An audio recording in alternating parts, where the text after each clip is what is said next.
Ma'asyiral muslimin wal muslimat rahimakumullah. Menurut Dr. Hess dalam bukunya yang berjudul Nationality in History and Politics, ada 4 unsur nasionalisme. Pertama, hasrat untuk mencapai kesatuan. Kedua, hasrat untuk mencapai kemerdekaan. Ketiga, hasrat untuk mencapai keaslian. Dan yang keempat, hasrat untuk mencapai kehormatan bangsa. Dari definisi itu nampak bahwa negara dan bangsa adalah sekelompok manusia yang memiliki cita-cita bersama yang mengikat warga negara menjadi satu kesatuan, memiliki sejarah hidup bersama sehingga tercipta rasa senasib sebenarnya. Hadirin, kehormatan dalam Islam bukan karena rasa suku keturunan, tapi kemuliaan dalam Islam karena amal dan prestasi. Untuk mengetahui masalah ini lebih mendalam, maka pada kesempatan ini izinkan kami menyampaikan satu judul syarah nasionalisme dalam konsep Islam dengan rujukan surah Al-Hujurat ayat 13 yang akan dilantunkan oleh Qari.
Yang 7 dulu tak ada. Belum belang.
Kena JO.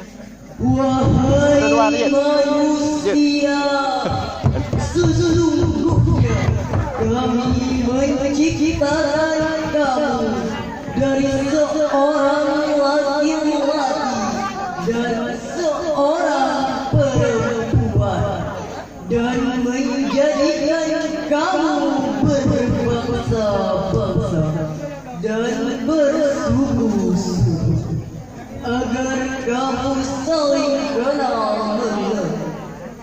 sesungguhnya orang yang paling mulia di antara kamu di sisi Allah ialah orang yang paling takwa di antara kamu. Sesungguhnya Allah Maha Mengetahui lagi Maha Mengenal. Ma'asyiral muslimin wal muslimat rahimakumullah. Menurut Ibnu Asy-Syakir dalam kitab Muhammad bersumber dari Abu Bakar bin Abi Dawud bahwa ayat-ayat ini berkenaan dengan keinginan Rasulullah sallallahu alaihi wasallam untuk menikahkan Abi Hindi kepada seorang putri dari kalangan Bani Balbah.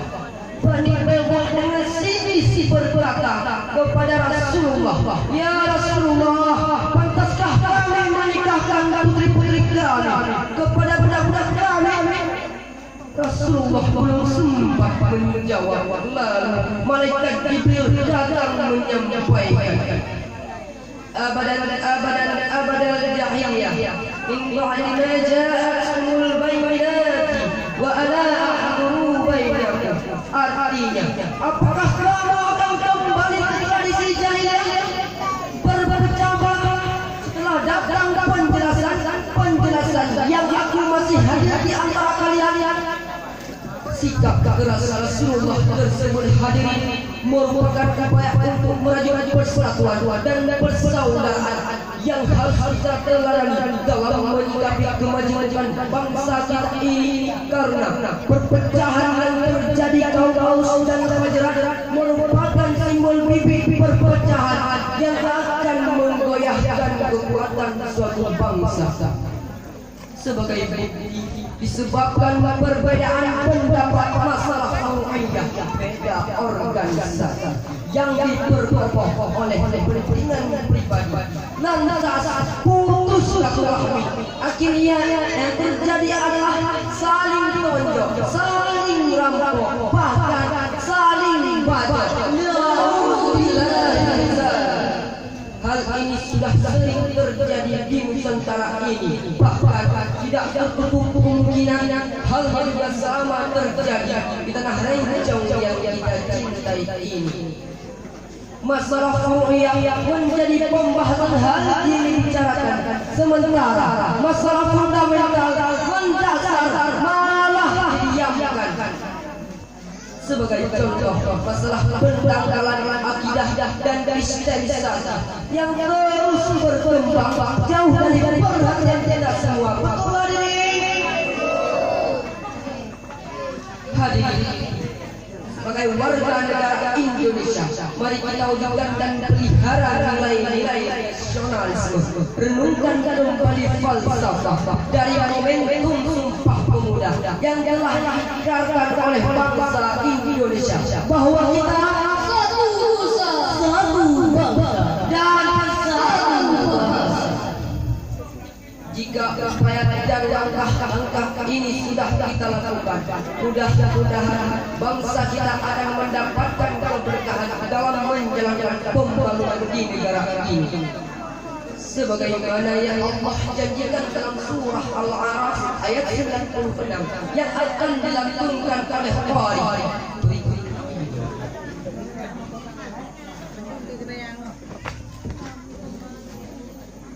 Walau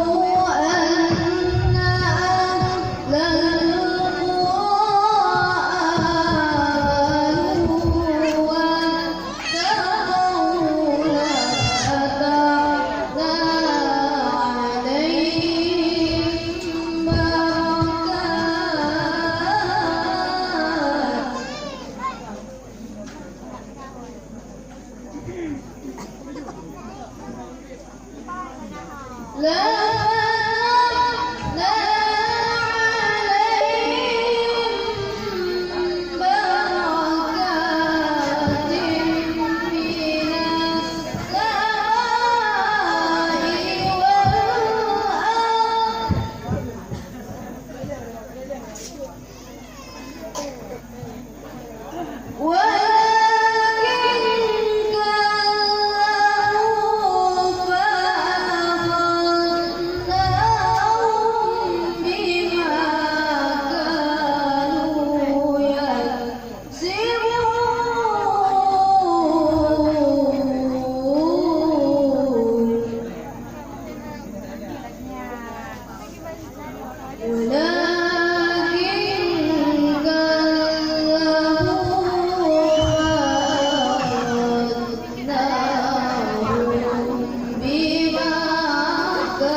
kalau sekiranya penduduk negeri-negeri beriman dan bertakwa, pastilah kami akan melimpahkan kepada mereka berkah dari langit dan bumi. Tetapi mereka mendustakan ayat-ayat kami itu, maka kami siksa mereka disebabkan perbuatan. Maha benar Allah dengan segala firman. Ma'asyiral muslimin wal muslimat rahimakumullah.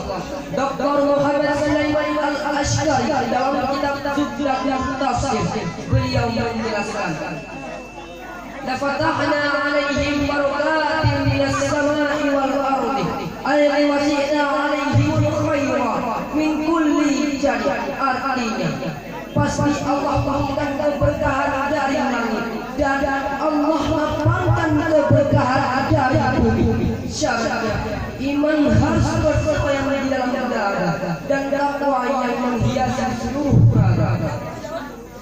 Dengan rujukan surah Al-Hujurat ayat 13 yang diawali dengan ya ayyuhan nas, menurut Imam Ali Al-Sabuni dalam Syarhul Tafsir beliau menjelaskan ayat-ayat li jami'il bashar, artinya objeknya adalah seluruh manusia baik laki-laki maupun perempuan, walaupun bercorak suku, berbagai bangsa, semuanya memiliki harkat dan martabat yang sama di hadapan Allah Subhanahu wa taala.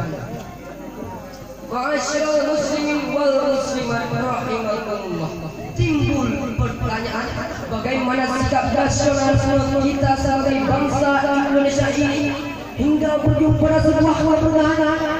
Pertama, sebagai bangsa yang besar, mari kita jalin ukhuwah di negara ini. Meskipun kita berbeda suku dan ada istiadat, tapi kalau hidup dalam satu bangsa, maka kita tidak boleh saling menghina, memfitnah, mengadu domba, apalagi sampai menumpahkan darah. Betul hadirin? Kedua, kebanggaan dan kecintaan kita terhadap bangsa dan negara tidak berarti kita merasa lebih hebat dan lebih unggul daripada bangsa dan negara yang lain. Kita tidak boleh chauvinisme yang memiliki semangat nasionalisme yang berlebihan. Tetapi kita harus mengembangkan sikap saling menghormati, menghargai dan bekerja sama dengan bangsa-bangsa yang lain. Menurut Maulana Habib bin Yahya, walau pas selama ada di tanah air ini, maka akan kita jaga perkembangannya. Islam saya tanpa nasionalisme akan esti dan nasionalisme tanpa landasan Islam akan hancur. Jika hal ini telah kita lakukan, mudah-mudahan bangsa kita akan menjadi bangsa yang